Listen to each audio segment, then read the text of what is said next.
یہ واقعہ اس وقت کا ہے جب حضرت علی چوتھے خلیفہ تھے۔ ایک دن آپ کعبے کے باہر بیٹھ کے لوگوں کو درس دے رہے تھے، ایک مجلس سے خطاب کر رہے تھے، تو اتنی دیر میں دوسرے شہر سے ایک کافر آیا اور اس نے ایک سوال کیا، اور اس کا سوال بڑا ہی دلچسپ تھا۔ سوال کے ساتھ اس نے مولا علی علیہ السلام کو چنوتی دی، ایک چیلنج کیا، اور وہ چیلنج یہ تھا کہ اگر مولا علی میرے اس سوال کا صحیح جواب دے دیں اور اس جواب سے میں مطمئن ہو جاؤں تو میں ابھی اسی وقت اپنے پرانے خداؤں کو چھوڑ کے اسلام کو قبول کر لوں گا۔ مولا علی علیہ السلام اس کا چیلنج ایکسیپٹ کرتے ہیں اور کافر سے کہتے ہیں کہ پوچھو، کیا سوال پوچھتے ہو؟ وہ جو کافر ہوتا ہے بڑا ہی انٹیلیجنٹ ہوتا ہے، بڑا ہی ذہین ہوتا ہے۔ جو سوال یہ پوچھتا ہے وہ دو حصوں میں پوچھتا ہے۔ پہلا حصہ تو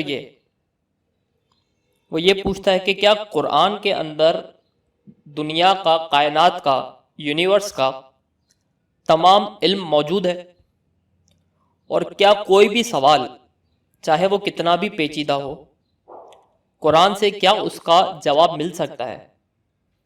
تو بغیر کسی دیر کیے، بغیر کسی ڈیلے کے مولا علی اس کو یہ جواب دیتے ہیں کہ یقیناً تم جو بھی سوال سوچ سکتے ہو اس کا جو جواب ہے وہ تمہیں یقیناً قرآن مجید سے ملے گا، کیونکہ یہ خدا کا آخری کلام ہے جو نبی صلی اللہ علیہ وسلم پہ اترا ہے، اور اس میں تمام دین کا اور دنیا کا تمام علم موجود ہے۔ وہ کہتا ہے ٹھیک ہے۔ جو اب سوال تھا وہ یہ تھا، وہ یہ کہتا ہے کہ قرآن میں 1,24,000 پیغمبران کا ذکر ہے۔ مولا علی کہتے ہیں بالکل ہے۔ بولتے ہیں آپ مجھے ان پیغمبران کے جو نام ہیں وہ آپ مجھے اس قرآن کی کتاب میں سے، اس کتاب میں سے، یعنی کہ قرآن میں سے اگر آپ مجھے نکال کے دیتے ہیں تو میں ابھی اسی وقت اسلام کو قبول کر لوں گا اور ایک سچا مسلمان بن جاؤں گا۔ مولا علیہ السلام مسکراتے ہیں۔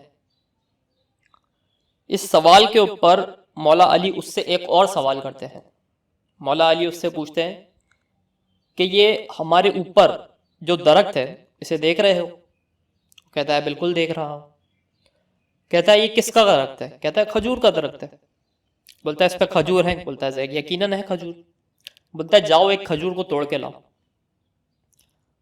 وہ شخص جاتا ہے اور کھجور کو توڑ کے لے کے آتا ہے۔ مولا علی اسے کہتے ہیں اب اس کھجور کو توڑو اور اس کے اندر سے اس کا جو بیج ہے وہ نکالو۔ وہ تھوڑا پریشان ہو جاتا ہے، تھوڑا کنفیوز ہو جاتا ہے، لیکن مولا علی کا حکم ہوتا ہے، اور یہ بات یاد رکھنے کی ہے کہ وہ اس وقت خلیفہ ہوتے ہیں تو حکم کی تابعداری کرنے کے علاوہ اس کے پاس کوئی آپشن بھی نہیں ہوتا ہے، تو وہ یہی کرتا ہے، کھجور کو توڑتا ہے اور اس میں سے بیج نکالتا ہے۔ اب مولا علی اس سے یہ پوچھتے ہیں کہ کیا اس بیج میں درخت موجود ہے؟ تو وہ کہتا ہے نہیں، اس میں تو درخت نہیں ہے۔ بولتا ہے سوچو۔ مولا علی اسے کہتے ہیں کہ غور سے سوچو اور اس کے بعد جواب دو۔ کچھ دیر تک وہ سوچتا ہے، اس کے بعد کہتا ہے کہ ہاں یقیناً اس میں درخت موجود ہے، اور وہ ایسے موجود ہے کہ اگر ہم اس بیج کو زمین میں بوئیں گے، اس کے بعد پانی ڈالیں گے، سورج کی روشنی پڑے گی، تو ایک نہ ایک دن اس میں سے یقیناً درخت نکل کے آئے گا، کیونکہ یہ قدرت کا نظام ہے۔ اور جس طریقے سے یہ پہلے ذکر کیا گیا تھا کہ جو وہ شخص تھا، جو وہ کافر تھا، وہ بڑا ہی ذہین تھا، اسی لیے اس نے مولا علی سے ایک بڑا ہی دلچسپ سوال پوچھا۔